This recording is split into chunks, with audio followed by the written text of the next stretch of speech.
The Legend of Stingy Jack and the Jack-o'-lantern. A long time ago, in a small, foggy village, surrounded by dark forests and rolling hills, there lived a man named Stingy Jack. The village was quiet, with old stone cottages and narrow dirt paths winding through fields of tall grass. On most nights, the village was calm, with the soft glow of moonlight and the gentle hum of the wind. But whenever Jack was around, trouble seemed to follow. Jack was known by all in the village, but not for good reasons. He was tall and lean, with a sharp face and cold eyes that always seemed to be plotting something. His clothes were old and ragged, but Jack never cared much about how he looked. What he cared about was tricking people. Jack was very clever, but he used his cleverness in the wrong way. He was greedy, selfish, and, above all, stingy. He never gave away money, food, or help to anyone, even if they really needed it. That's how he got his nickname, Stingy Jack. Jack didn't have many friends, but that didn't bother him. He spent most of his time alone, thinking of ways to trick others. He would cheat people out of their money, make false promises, and even steal from his neighbors. People were afraid of Jack, not because he was strong, but because he was sneaky and could make anyone look like a fool. One evening, as the sun set behind the hills, the sky turned a deep red, and shadows stretched across the village. Jack was walking down the path to the local tavern, whistling a strange tune. The trees swayed gently in the cool breeze, and the sound of crickets filled the air. As Jack walked, he felt a sudden chill. The night seemed to grow darker, and the air became heavy. Then, out of the shadows, a tall figure appeared in front of him. It was the devil himself. The devil, with his dark red skin, sharp horns, and glowing eyes, looked down at Jack with a grin.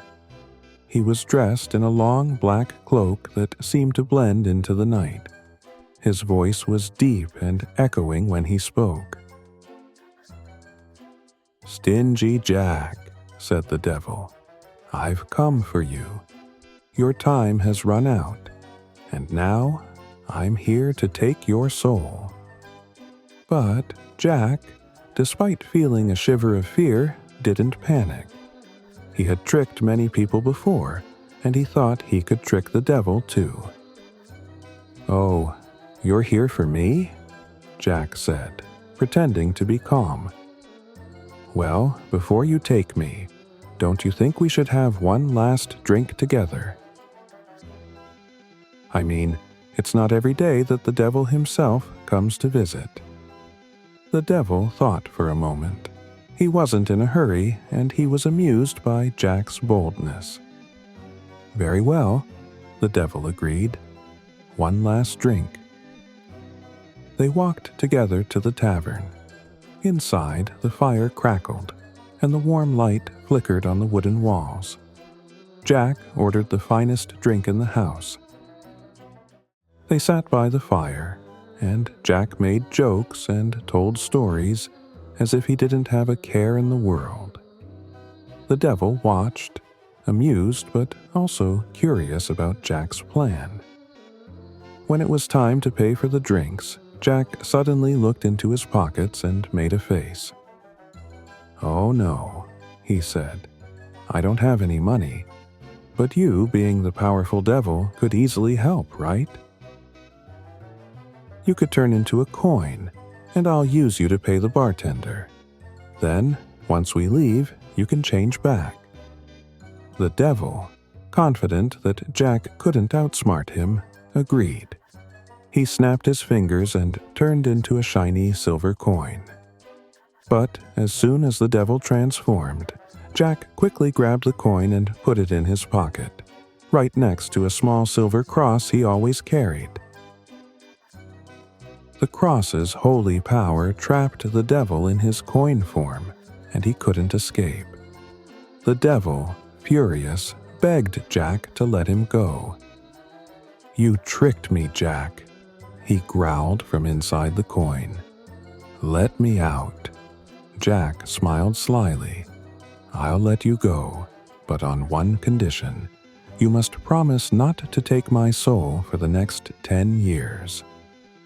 The devil, with no other choice, agreed. Jack removed the coin from his pocket, and the devil returned to his normal form, vanishing into the night. 10 years passed, and Jack continued his life as usual. He played tricks, cheated people, and lived selfishly. But as the years went by, Jack knew that the devil would come back for him. And sure enough, on a dark, stormy night, when lightning flashed across the sky and the wind howled through the trees, the devil appeared once again. This time, the devil looked even more menacing. His eyes burned brighter, and his voice was colder. "Jack," the devil said, "your time is up. You tricked me once, but you won't escape again. I've come to take your soul." But Jack, still as clever as ever, had another plan. He pointed to a tall apple tree nearby. "Before you take me, can I ask for one last favor? Could you climb that tree and pick me an apple? I'm very hungry, and I'd like one last bite before you take me." The devil, though suspicious, thought it was a harmless request. He climbed the tree to pick an apple. But as he did, Jack quickly took out his knife and carved a cross into the bark of the tree. The cross trapped the devil again, and he couldn't come down.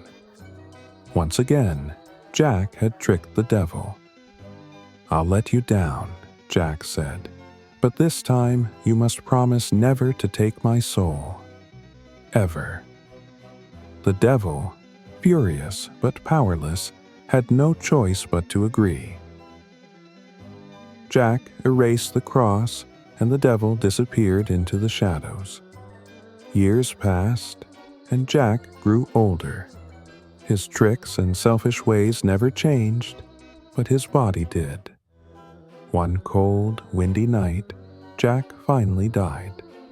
His soul left his body and wandered to the gates of heaven, but when Jack arrived, he was not welcomed. "You were too selfish, too mean, and too greedy in life," the angels said. "You cannot enter heaven."